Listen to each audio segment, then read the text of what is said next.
GCAM Télévision pour partager la République démocratique du Congo. Moi, Namboka Samba Olonga Liboso na bino azane sengwa koyeba bino comme d'habitude pour partager basango ya République démocratique du Congo. Merci d'être nombreux à rejoindre cette plateforme Debout Congolais.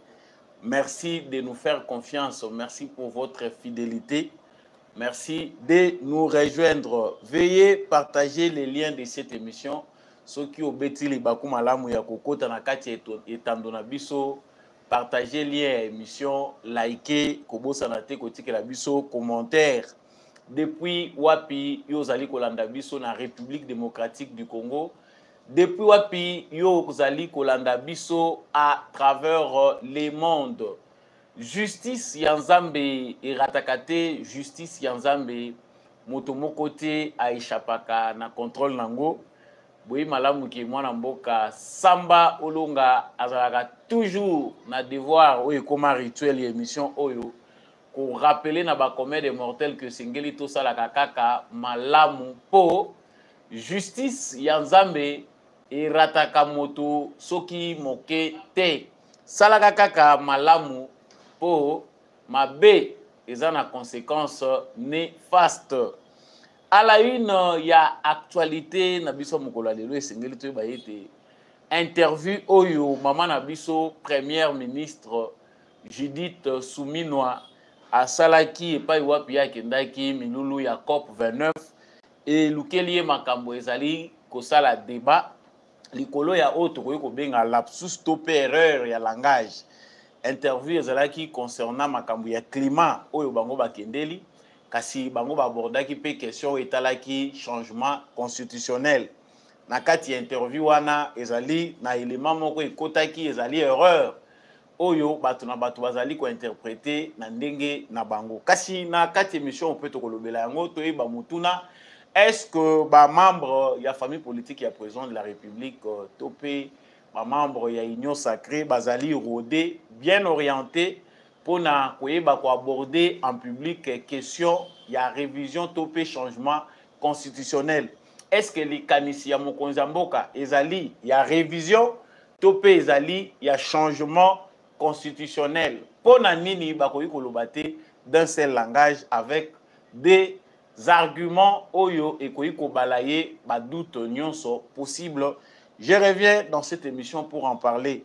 Et c'est une pétition Moko, il y a 100 000 signatures ici et Koti Nakati Assemblée nationale. Ils allaient pour la révision constitutionnelle. En tout cas, pétition où ils allaient déposer depuis Mokoloya mercredi, lobby par l'Association nationale des victimes. Bato Bazali Komimona ba victime. Il y a constitution oyo bango ba moni mabe basi bakokisi 100 000 signatures na bango pe ba déposer yango na Assemblée nationale pour na ko initier likambo etali changement topé révision ya constitution. Nous allons parler aussi dans cette émission de l'arrestation et puis la libération des délits Sesanga azala qui est interpellé par la police na agenda na ye prévoya ki mokolo lelo basa la milulu marche azala ki yemokote ba do dombasi et puis d'autres qui se considèrent opposants. Bazalaki na balabala pona koboya ndenge bango bazali kobanza troisième mandat ya Félix Tshisekedi pe révision to changement constitutionnel. Interpellation na ye elobisi bato ebele. Balobi batoki ye lokola saki ya fufu baza komema ye lokola moyibi ya ba vitre. Eza kitoko te. Est-ce que ezalaki mabe? En tout cas, nous en parlons dans cette émission. Est-ce qu'opposition oyo bazali capable ya ko faire bouger ba ligne pour que entreprise ya Félix Tshisekedi ya ko changer constitution et ça le maté na émission pe bokoye bayango tokolobela na kati émission oyo makambo etali ya embouteillage tata mokonzi ekolo Tshisekedi ya kitaki ye moko lelo na ville province ya Kinshasa na esiko babengi Kitambo magasin. En tout cas, qui tient mon groupe na batu ndenge baza ko souffrir Kinshasa est invivable na ba embouteillage surtout pour na biso ba piéton o tozala kata na vélo te transport et komi likambo to ko salela ka obe ba transport tata mokonzi ekolo akitaki ye moko pour kende ko s'enquérir na situation wana batu baleli. Nous en parlons aussi Dans cette émission, parenthèse, il y a émission Nabiso Ezali Makambo Oyo, président de la commission défense et sécurité Assemblée nationale. Il y a Talissi à lobby que Bafar DC Bazali ko récupérer des localités où Ezali prises par les M23. Ezali à cause il y a mauvais état, il y a ba route banzela ezate, yango penande Ezali ko sala que Bafar DC ba ko kate ko récupérer ba territoire topé ba localité où ezali entre les mains des terroristes de l'armée rwandaise. Wana ezali maloba ko uta na Rubens Mikindo. Est-ce que ezali ya solo topé ezali manque ya ba argument? Eza parenthèse ya émission Oyo. Voilà tout pour les titres que nous allons aborder avec vous dans le cadre de l'émission Oyo. Natondi bino botondi pendant ndenge bozali kokoba kopesa biso confiance kopesa ngai mwana mboka na bino confiance pour na ko partager na bino basango ya République démocratique du Congo. Soko betili ba kuma lamu ya kokota na kati etando Oyo. Veuillez liker cette vidéo, veuillez la partager avec les voisins. Kabola yango na ba groupe WhatsApp, tiango bisika nyonso ko yiko tiango pourvu que le message passe. Pesa force na etando Oyo, topé chaîne Oyo, topé encore émission Oyo. Likez, partagez, abonnez-vous si vous n'êtes pas abonné et n'hésitez pas de nous laisser un commentaire.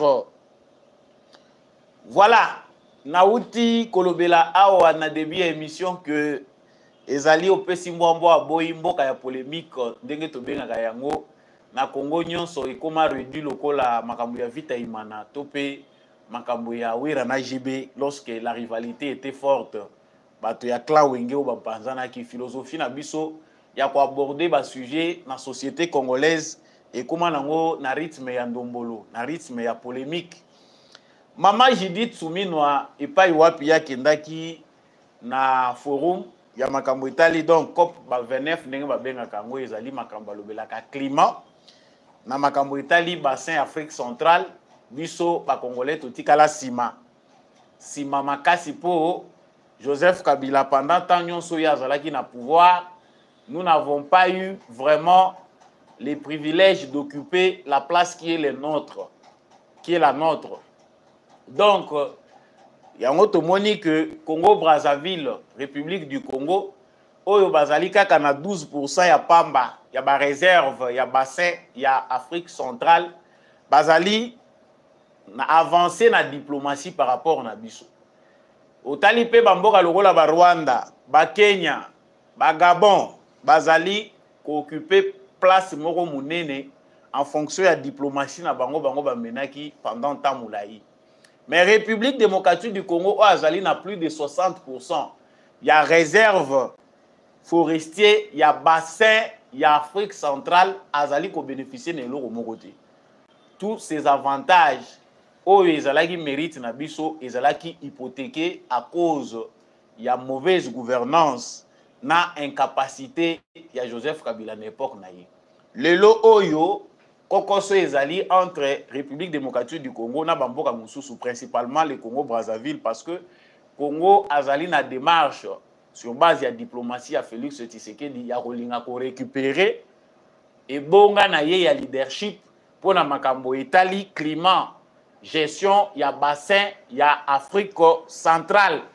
Donc monaki bazue d'où oyo s'assoit zalaki kolinga kosala mingi na Tshisekedi c'était pour essayer d'avoir des privilèges, d'avoir une avance à l'Ougandenge nini na makambo Félix Tshisekedi aza kosala atikela ye espace. Mais Félix Tshisekedi pa yaka malembe après il s'imposer na sima. Vous voyez que agitation ezali mingi na Congo Brazzaville.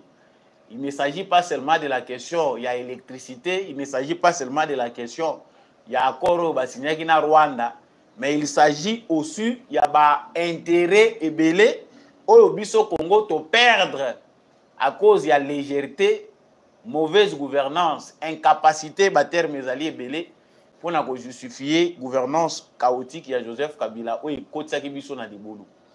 Lelo Félix Tshisekedi alingi kotikate ba rendez-vous wana nyonso. Félix Tshisekedi alingi Congo azala toujours présent. C'est la raison qui a fait que Judith Suminwa, première ministre ya ekolo na biso Congo, akendaki pe ko participer. Logiquement le président de la République pouvait être là. mais na banza soki président de la République Félix Tshisekedi akendaki lisusu na kati ya milulu yango bato oyo batelemelaka voyage bato bayebi ke voyage Félix Tshisekedi azali air nyonso na avion toyebi interprétation balinga bapesa mais saso azalaki baprésident mosusu ya bamboka mosusu bazalaki mais Judith Suminwa nde a représenté Félix Tshisekedi. J'y reviendrai avec beaucoup de détails pour na kolobela likambo oyo ya rivalité na makambo etali bassin ya Afrique centrale nini pende eza ko opposer République démocratique du Congo na Congo Brazzaville. Mais interview moko et salami entre ministre Nabiso Judith Suminwa première ministre maman ministre wa Yambo ndenge tolobaka na Lingala oyebi ke ba français balingaka kolandela partout na ba micro ba échappaka pe ata na sujet moko te ba sujet nyonso ezalaki bazaki na besoin balobisa première ministre na biso na ba sujet nyonso oyo ezali d'actualité na République démocratique du Congo. Ils n'ont pas manqué ya kokota na mozindo na ba sujet oyo etali ezali lié na sujet oyo ezali principal sujet ya changement constitutionnel. Batuni Mama Suminwa président de la République auti koloba apesi initiative na ye oyo yaza nango ya ko changer constitution. Yo omoni yango ndenge nini mama na biso pe lokola azalaka na rapidité na ye na ba réponse. C'est une femme intelligente, elle n'a pas été choisie au hasard. Lorsqu'il s'agissait à Rupona Mwasi, en tout cas, Félix Tshisekedi a trouvé que Judith Suminwa a un profil ou Yakoki. Mais à l'épreuve, l'exercice ya Moussala, surtout dans Mboka Logola Congo, ata oza Messi, Lionel Messi, mais ceux qui va même na vita oya lelo to imana ya lelo, Romano peka ka fouter, ata ozo bunda makasi, mais il faut penda individualité za la makasi. Surtout dans le contexte de l'équipe na biso. Wana ezalaki kaka lolenge nini ya komemelango. Mama Judith Suminwa alobi nini? Alobi oui. Constitution ya République démocratique du Congo na article 89. Wana eza maloba na ye. Na article 89 ezali yango moko ko déterminer procédure ya révision nango. Alobi pe même les Agnaïté, les AP président de la République, la Constitution elle-même a déjà déterminé modalité ndengenini et sengeli kosalema. C'est dans l'article 89, il y a Constitution. Ça, c'est selon ses dires. Alobi n'a pas Sélicha Alobi, en tout cas, président de la République n'a côté naïe, Asia Alobi que l'année prochaine, commission moko est la mise en place pour étudier la question, koyeba nini ko simbama nini tokoyi ko longola nini tokoyi ko changer nini tokoyi ko garder. En tout cas logiquement ce qui totalaki dans la structure na forme ya argumentaire na ye elle n'avait pas tort. Maintenant to bandi ko kota na contenu ba monike moi lapsus e kota ki ezala batu baza ko benga ngo lapsus ba musu ba lobi eza erreur ba musu ba lobi eza ignorance totale ayebi constitution te. Article 89 il y a Constitution, il y a République démocratique du Congo, et Zali Kolobela Makambo et Mama Suminwa Lobité. Ça n'a rien à voir avec ça. Ce sont les articles 218, 219, Tozaku Matatina 220, Ne Zali Kolobela Makambo Itali, modification, topé, révision, il y a Constitution, il y a Mboka Nabiso. Erreur et Zalaka. Et surtout, on dit que l'erreur est humaine. Moutawa za na rapidité na ye il allait dire autre chose à l'obipe mususu. Ba musu bake musika. Balobi article 89 ya zolobela. Eza ya ba français. Eza constitution ba français d'un article la bango 89 nde balobela ka makambo modification la bango ndenge nini bakoki ko apporter ba modification. Comment elle peut parler na constitution na biso avec telle légèreté, azata na précision te, elle ne s'est même pas reprise.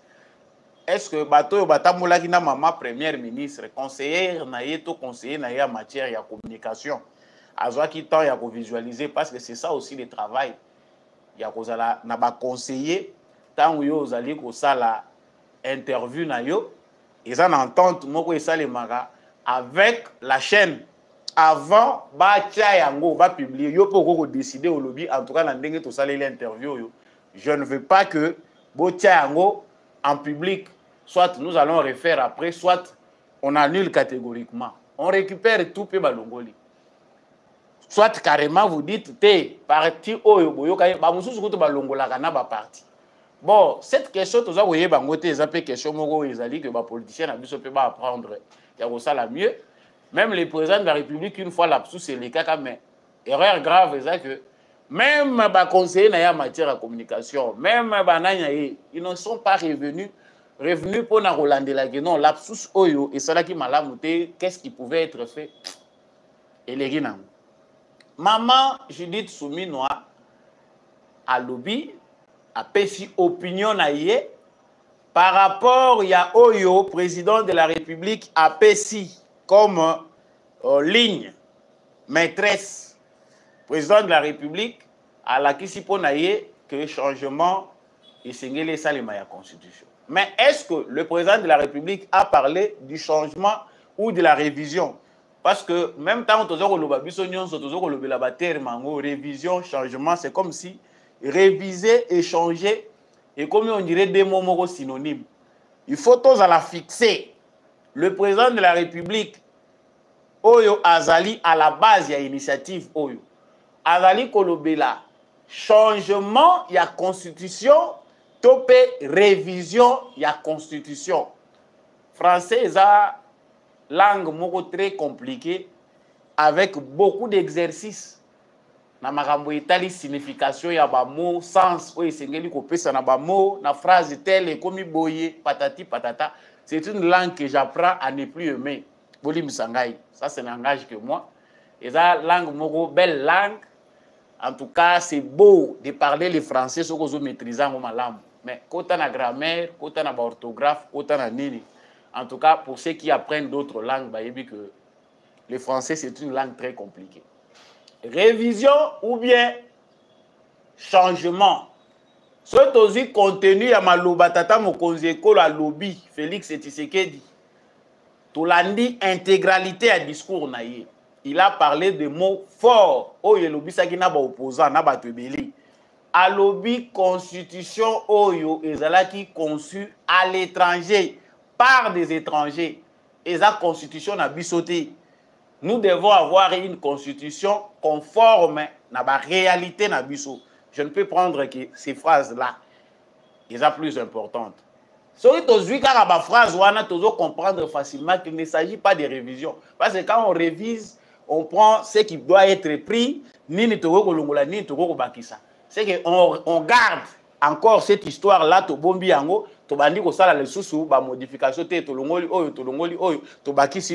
on est toujours dans la même direction.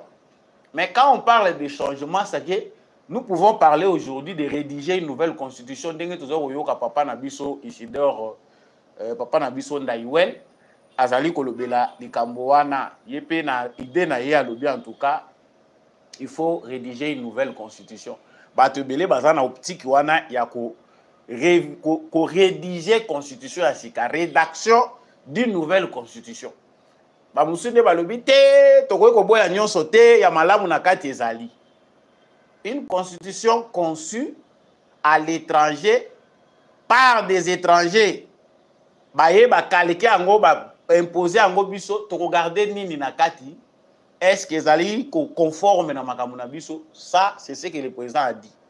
Mais tala passion tozo kokuta na nango. Soko moni bazo critiquer Premier ministre Nabiso, c'est parce qu'il y a un problème sérieux de coordination. Problème wana ezakouta à partir il y a parti présidentiel où ils ont eu de pèse qui non a union sacrée. Toyebi ke tangu batu bazali na kati ya lingomba mokonzi azalaka. Peso ki mokonzi a lobby, oyo mokonzi a lobby, batu nyonso balandaka yango. Est-ce qu'il y a eu des réunions na kati ya union sacrée?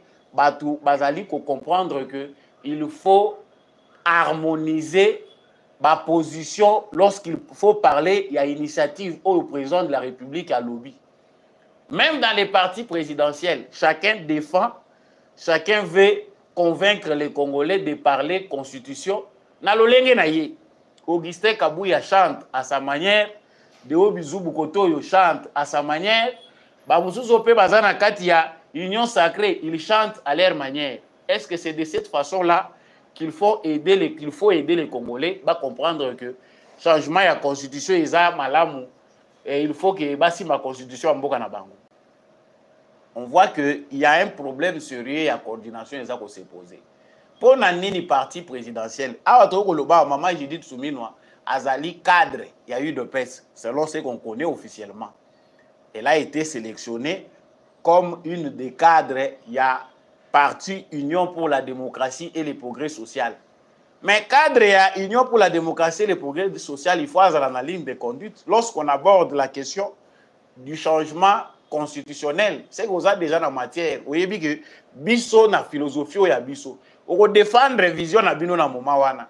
Philosophie a eu de pèse pour na bateau ba yebi eu de pèse. Le combat n'a pas changé, la philosophie n'a pas changé. C'était que constitution ou ya ba belligérant oyo biso soki toye na pouvoir to kolongolango to ko salilango te. Certains font semblant aujourd'hui à kokanisa ke idée ango e bandinde lelo parce que Félix Tshisekedi devait s'éterniser au pouvoir. Mais même basango ba yebi ke depuis bané les cas, avant même d'adopter la constitution, l'UDPS était contre. Et plusieurs prélats catholiques qui contre. Mais tala lelo cacophonie, vous avez comme une scène publique. Et comme il y a débat, ah, l'embisi biso, bamususu pe, bazako profiter na sima. Loko la balingi na bango, balingaki na bango, moi si à la première ministre était.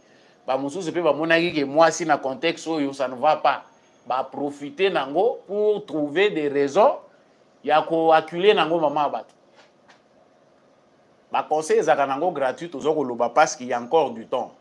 Le président Félix Tshisekedi a fait une bonne démarche. Pourquoi? Parce que différence c'est que Tshisekedi a le courage, même dans un contexte difficile, d'affronter le peuple.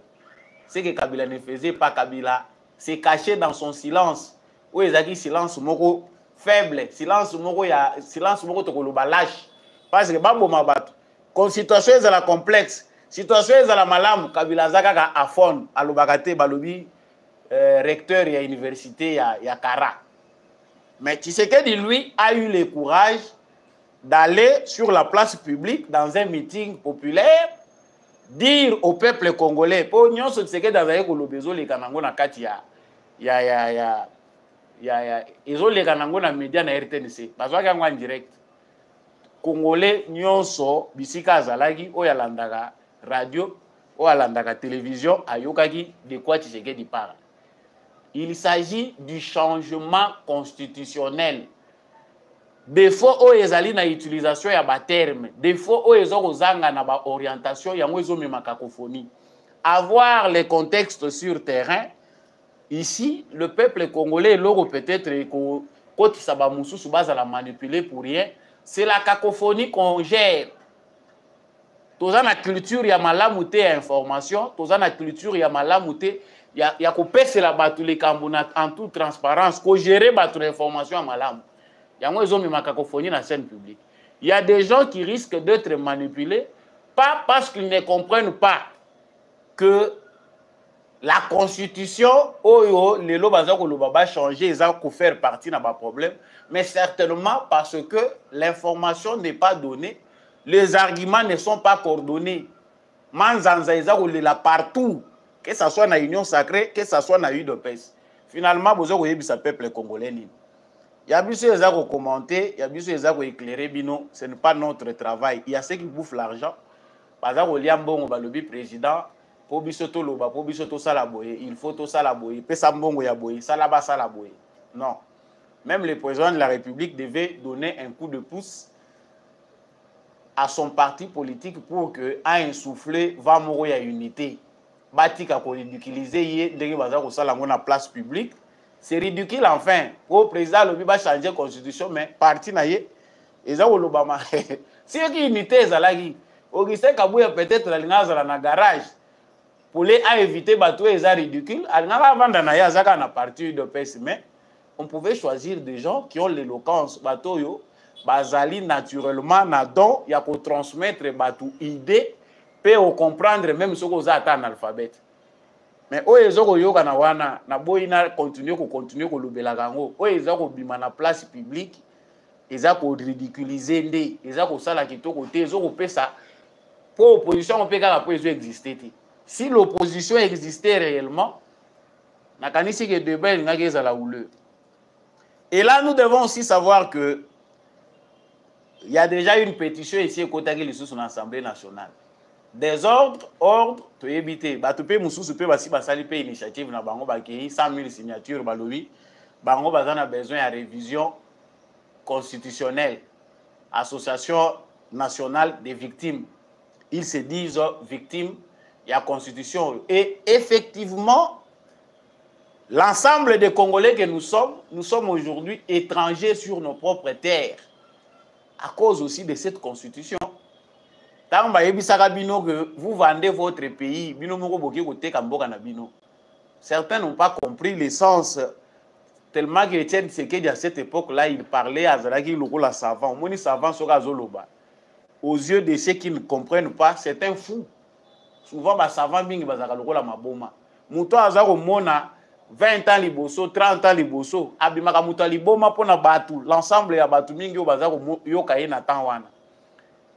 Les savants, on les comprend après. Bateau bazan intelligence, bako ya comprendre 6 mois, ba mususu une année, ba mususu pendant toute une éternité, ils ne comprendront pas ce que Moutoua Nazar Oloba. Etienne Tshisekedi a beaucoup souffert de ça. Il faisait chemin seul. À l'obi, mais bateau bazo comprendre. À l'obi, papa Azarali Boma. Alors, il a besoin de pouvoir. La maturité du peuple congolais a eu un peu na douleur wana. Kozanga koyeba ba musuba lobaka ezalaka liwa yandambo. L'âge entre na makambo etali arrestation ya ndeko Delis Sanga abongisaki lelo parce qu'on parle de constitution ya abongisaki nzela ya balabala kokende kobima ba congolais na balabala pona koboya bango déjà ba réduire changement constitutionnel na likambo ya kopesa Félix Tshisekedi du 3e mandat. En tout cas, bango communication na bango déjà basangisi yango bapesi yango cliché wana balobi que Félix Tshisekedi veut un 3e mandat et toza prêté ya kopesa yango parce que le pays va mal. Yango basalaki déjà mobilisation na bango, ils ont commencé par des conférences de presse. Maintenant là, lelo bazaki na balabala pour na première expérience. À titre de rappel, il faut que les Batouazalaki belé baboyi likadiso Tshisekedi atiaki. Ba prélat catholique, ba tolo basu banani ba député mususu, voire même certaines personnes qui n'ont pas osé le dire tout haut dans la union sacrée. Mais kokene tozo kende. Toyoki que ba prélat catholique ou bien Batouya Senko voit église catholique via Monseigneur Donatien Cholé, bango bazobi baza suna problème te. La constitution, ce n'est pas le problème que baboyi que constitution est à la réviser te. Mais bango baza kota la opportunité. Soko yoki déjà ezobeta boy. L'opposition manque. Loko ya makasi yoko kotindika bango libendo etaka bango poa. Eza ya kolala. Mais Delis Sanga lelo akangisaki mwa liboke na ye ya ba jeune. On ne sait pas dire, bazalaki 30, bazalaki 50, est-ce que bakokaki 100?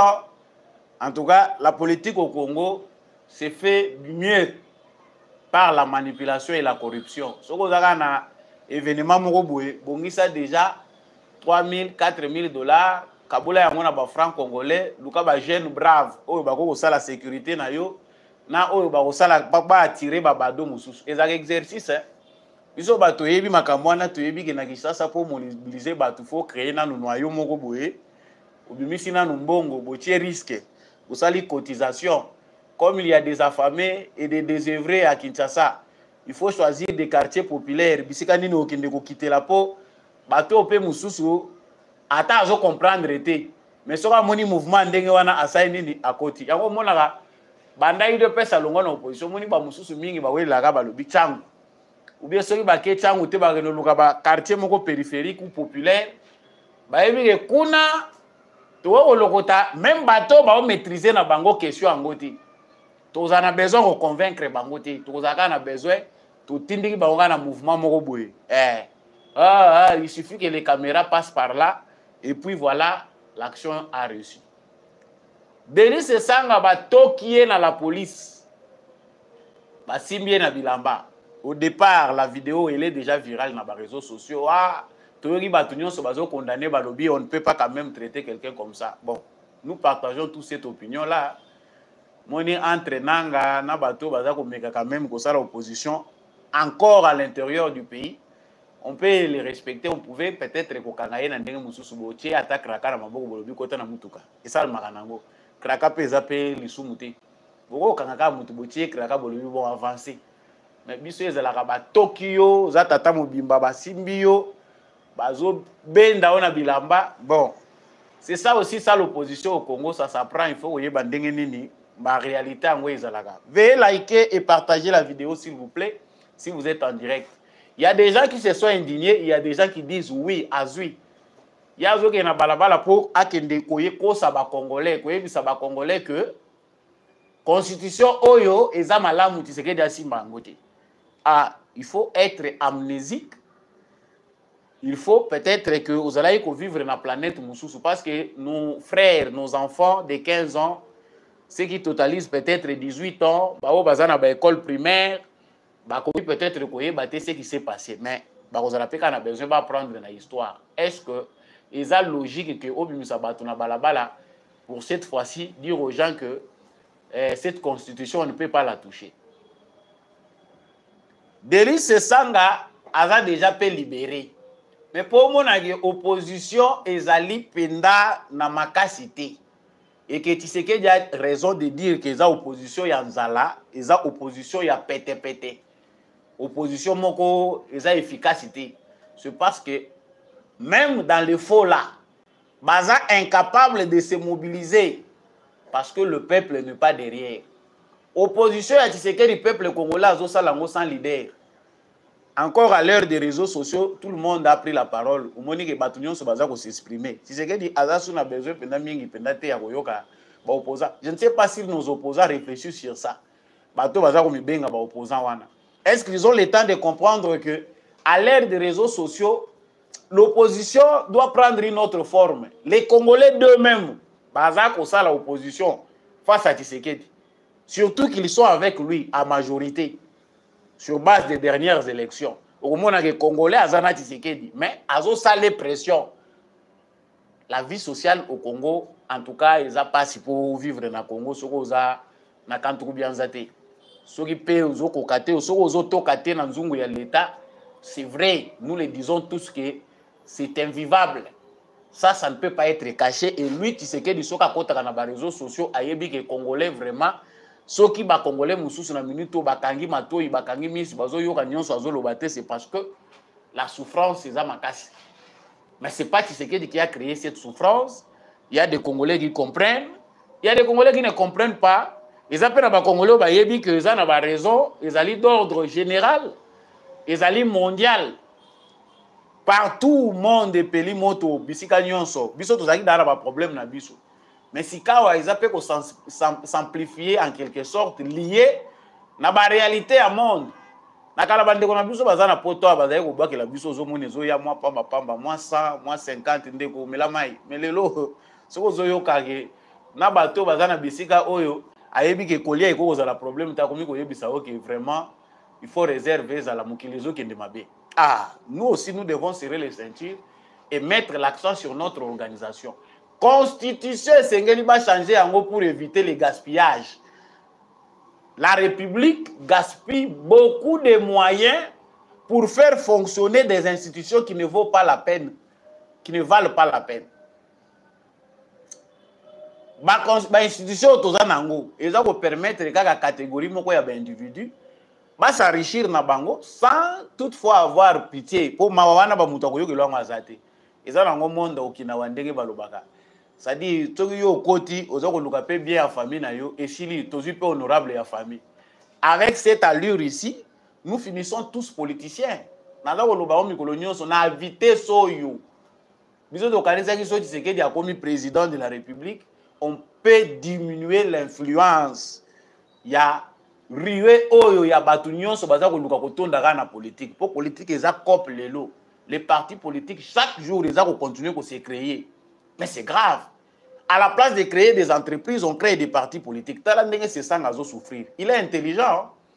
C'est un monsieur intelligent et moi nazo ko boya ngote. Mais tala po mo na panto yo to créer na mboko yo. Na zamba pe akota kala. Eza ko sala que ba mususu il a l'intelligence qui peut même servir dans l'entrepreneuriat. Mais le la mutu esi tengama po ba yebige na Congo pour vivre bien, il faut kaka mbongo ya politique, il faut kaka nazala na bonga na politique pour na se sentir mutu. Économie ya mboka par terre, toujours ko relever en côté, ce sont des expatriés qui viennent prendre notre économie en otage. Na ba supermarché pour créer ya bino moko ya bien, pour créer ba biloko eza bio. Nous sommes tournés vers les Indiens, vers les Libanais. On va encore nous prendre en otage parce que toujours on aura investisseurs. Mais ceux qui basent belé plus que vos entrepreneurs, plus que vos opérateurs économiques. Pour que politique n'a bino vos arabes esclaves. Nous resterons des éternels esclaves quand on n'a pas le contrôle de notre économie en main. Donc, Ndegoderi Sesanga, la bataille est perdue d'avance. Parce que tant que la ndenge opposition ango ezali cartographie totali ndenge politique à opposition eza tout monde eza na subsistance té. L'opposition aujourd'hui la plus dangereuse ezali menée par Katumbi na Kabila. C'est l'opposition qu'il faut craindre. Quel genre d'opposition la lingo loba? Zelanga la silisa. Ezali opposition moko dangereuse pour les pays parce que ezali mingi pendant ce côté la mobilisation à peuple congolais. Eza opposition moko, eza olinga ko créer insécurité na mboka. Ezali opposition moko ezali que il faut to diviser, to rendre mboka ingérable, to créer insécurité partout et lobaka Adolphe Muzi tout temps azalaka nanu na kanya Satan. Alobaki que nous allons créer l'insécurité partout et on verra s'il va diriger le pays. Aujourd'hui a komi ko poussana a komi na ye opposant ou républicain je ne sais pas quoi. Mais ce que makambwana lobaka otali olobi mboko yo bato belé balingaka ngote. Donc il y a un problème d'opposition. Avoir une vraie opposition au Congo est comme un problème. C'est là où le peuple congolais doit comprendre que le renouvellement de la classe politique, la nouvelle république est importante. Il faut au côté dans la république il y a Sika avec une nouvelle constitution, des lois justes pour permettre que mutuna mutu azonga na place na ye. Donc, le banabiso, mais on a bateau, on se laisser distraire dans mon pépé. Parce que l'Europe se mobilise, le Bamousso va se mobiliser, bacha ba moyen, bata la ndenge ko contraindre Tshisekedi. Le changement constitutionnel, c'est total par rapport à makambu banjeu, ndenge ezali ko lekela na kati à l'intérieur du Congo, Tshisekedi a déjà remporté cette bataille. Donc, avant que tu fongola mounoko na déjà gagné yango. Mais ceux qui veulent compliquer la donne, ils allaient bateau, aussi une constitution, c'est que monte là. Il y a des autres qui voient dans cette démarche une raison qui va leur permettre de prendre les armes. Le Kouta. Il faut tout le la vérité, le Kouta. Si vous avez simba mando raison, l'oblige raison, c'est parce que tu sais qu'il veut toucher à la constitution. Tu es un criminel depuis longtemps. Makila na yo ya mabeze la ki bandaka la koko c'est la makambo ya Tshisekedi. Cette constitution, même s'il ne s'agit pas de Félix Tshisekedi, bisognon sur réflexion à biso soki mitu ezo sala. Donc on comprendre que c'est une constitution qui ne nous permet pas de vivre égaux. Et cette constitution est conçue pour enrichir. Tala soki boza incapable lelo mutuaza premier ministre, soki totali constitution, ndenge maman na biso Judith Soumino azo gérer, ndenge Sama Lukonde a géré biso comme premier ministre. À cause de la poursuite, qu'il détourne, qu'on dise tout. Matata ponyo yewana vandi. Oh, nga bako jije nga ite, donc c'est que yo za intouchable, bako sambisa yo te, batu na yo, des millions de dollars, près de 300 millions. Oh, seulement 70 millions est justifiable. Moyen aussi mba ezate. Chers Congolais, nous multiplions des arguments. Ezali poto panza yango. Pas pour Félix Tshisekedi, c'est un humain. Biso nyonso tokokufa.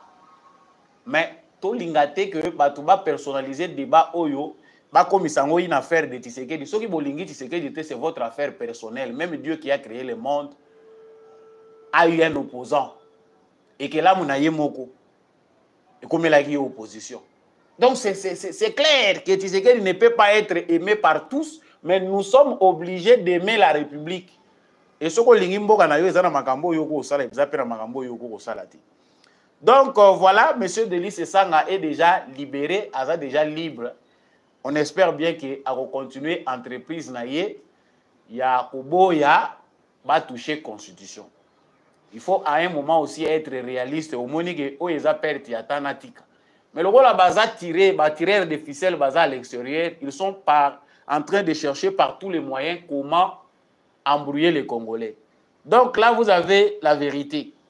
Avant de chuter na descente à Félix Tshisekedi pour na makambo embouteillage, nazali kolobela makambo député national Rubens Mikindo a lobby concernant la localité topé la zone où ils allaient occupée par les terroristes de l'armée rwandaise.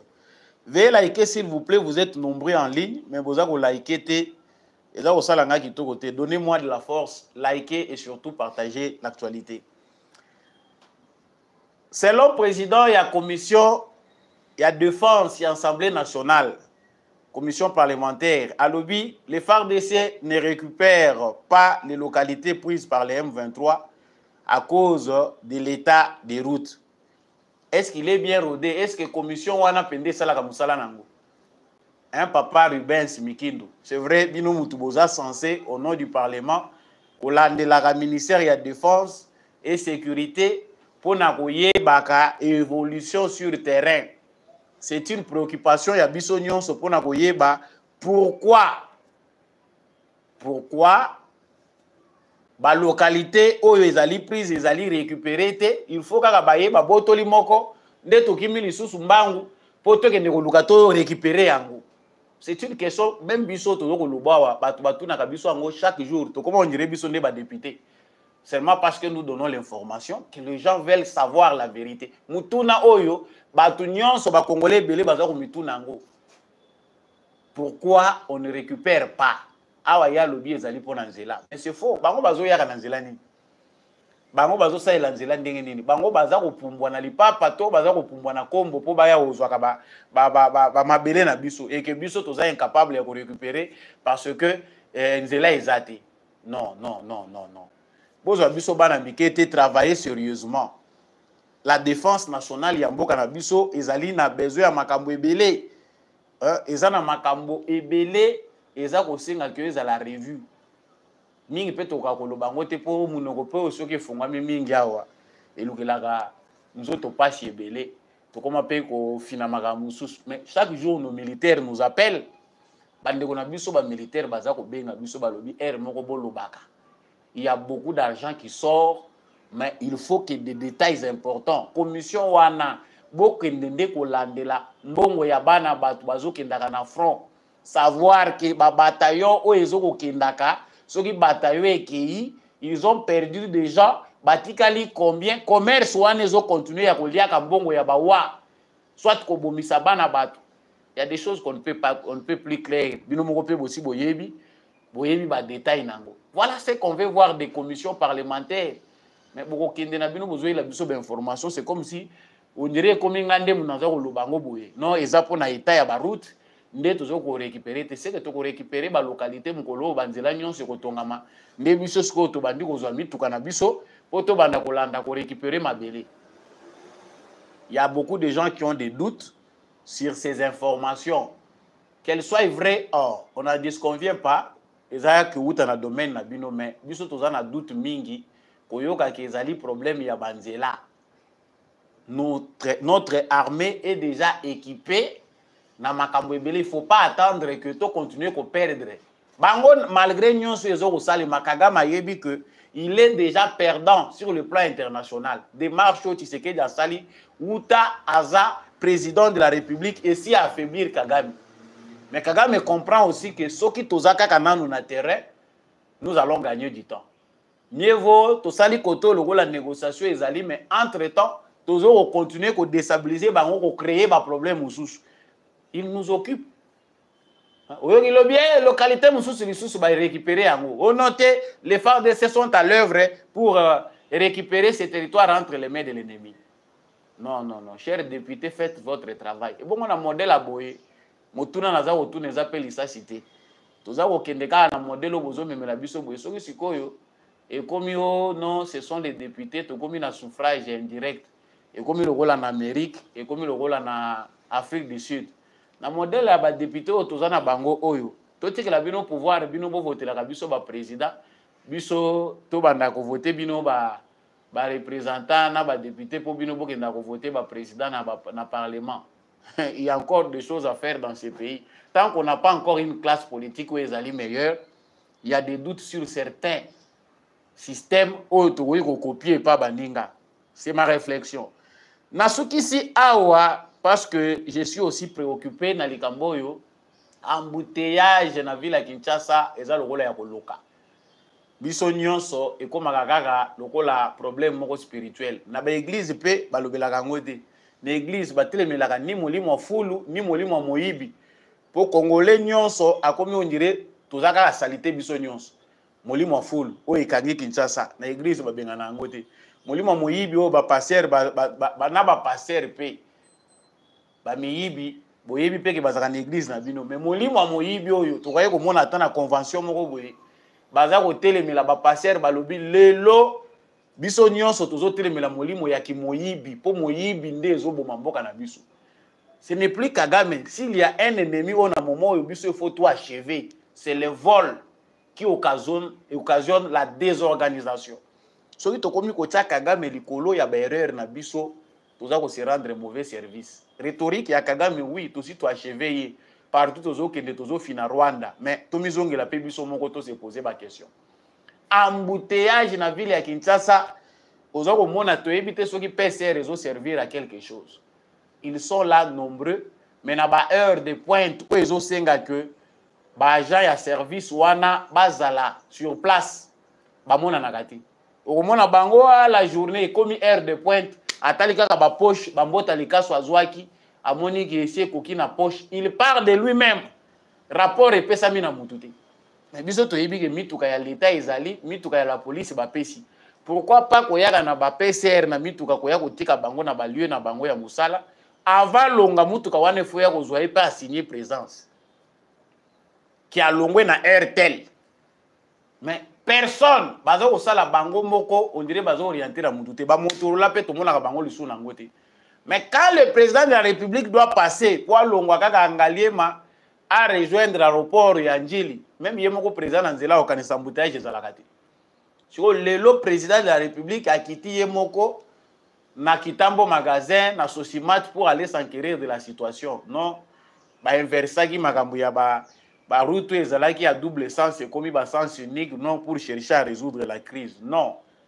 Nous avons aussi un problème avec la police de circulation routière. Bato ba agent tozana bango corruption na peut-être ba salaire oyo dérisoire oyo eza ko sala ke bato mususu ba vivaka na moyibi eza ko sala ke ba sala musala na bangoti. Aujourd'hui on voit le président de la République a komi ko kende ko yoka population eza ndenge nini. Mais nous avons dans la même ville les ministres des transports national et les ministres des transports provincial. Baza na même ville. Gouverneur azawana ba service nyonso ya police de circulation routière et zawana. Non, franchement, chers Congolais, biso moronde tout ça na makambo ebele tout ça ko fina. Monsieur le président de la République, ces problèmes s'il faut militariser même PCR, il faut qu'on militariser yango.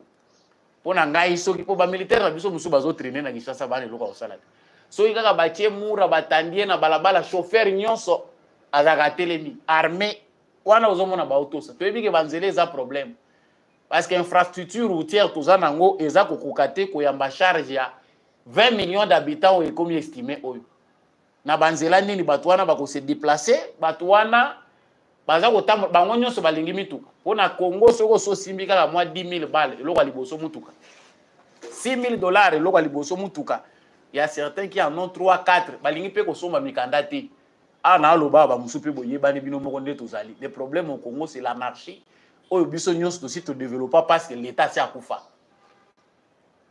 Bato bazana mituka ebele bafutaka na bango pa côté balingi mikanda te so balobi kaka contrôle wana nde omoni balabala polele so contrôle les até bouchon Oui, le gouvernement national a eu une initiative, barocade, route secondaire, comment, kobakisa banzela, pour musala kosala à 100%, peut-être chemin, balabala na Kinshasa, tout le bakisa nanu moins de 10% sur eau et sengele salema comme nzela pour tout répondre à la norme, il y a urbanisation. On est encore très loin. So musala oyo ya makasi ya kosala peut-être Tshisekedi ya kosili sango nyonso te. Il y a du travail à faire, mais il faut commencer par l'organisation. Il y a un autre air moko ko balana na papa Bitakwira. Alobaka makambo mususu ekendaka côté, mais lobby a pesi idée moko na Assemblée nationale a lobby que voilà. Il a koyeba ezali que eza possible que toka bolata Kinshasa on a 4 districts ndenge ezali, ba maire ba diriger ba district, essayer un peu de décentraliser encore Kinshasa pour permettre d'avoir ce qui solution ko kozwama. Surtout dans la maire, il y a district, il y a Tchango, il y a Lukunga, il y a Funa, il y a Moamba. Ça peut peut-être apporter la solution, c'est-à-dire Botier Bango en compétition, écolo na écolo, selon l'idée à Bitakwira, député national. Donc, Muluba, Mukongo, Muswahili, Mungala. Donc, Bokaboli Bango les 4 districts. Mais décentralisation, to bandaki ya problème ezaka ya mbongo tango ekozongela bango avec cette corruption, avec ces mentalités. Non. Changeons d'abord la constitution, revoyons les structures, revoyons nos institutions. Tout mais qu'on trouver système oyo ezali ko balana na ba réalité na biso sociologique, ba réalité na biso géographique et puis patati patata. Voilà ce qu'il faut dire na makambo yo tata Mukonzamboka kitaki lelo na kitambo magasin, la ville de Kinshasa va vers l'implosion.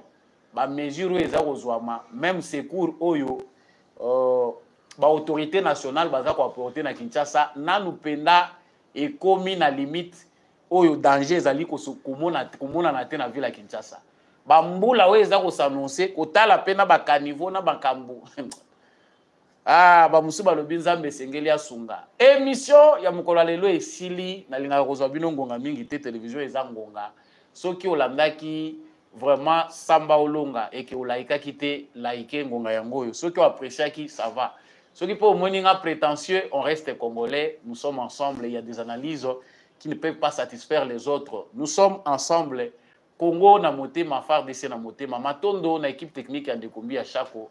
À ça qui est émission oye comme on habite en Donabino, vous verrez bien les conditions dans lesquelles tous ça l'émission na biso parce que la condition monsieur ces aliments là vous voulez aider cette émission, appelez mon numéro qui est le plus 243 82 349 65 26, Matondo na l'homme de la vérité des urnes, Jean-Louis Timbalanga, n'apôtre Gérard Kabeachovo, merci Mingi, na papa Michel Lumakaso, papa Maurice Kikangala, Matondo na papa Boniface Mpunga, papa Fredi Ngwama, merci Mingi na maman Bill Bilonda, maman Lisette Mumbendu, maman Anima Samba, papa Paulin Chikape Baignon Sobolingaka, émission Oyo, likez, partagez, abonnez-vous si vous n'êtes pas encore abonné.